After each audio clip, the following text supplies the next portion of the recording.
godāts komitejas, tad vizītē ieradies Meksikas vēstnieks.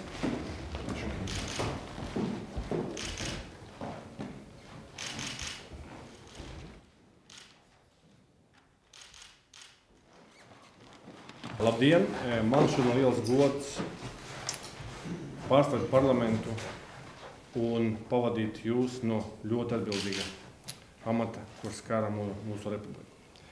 Ļoti žēl no otras puses, ka tikai gads jums bija iespēja iepazīt mūsu brīnišķīgu valsts un iedot savu ieguldījumu mūsu draudzības un attīstības plānā. Par šo gadu mēs daudz ko paspējām un par to liels paldies jums.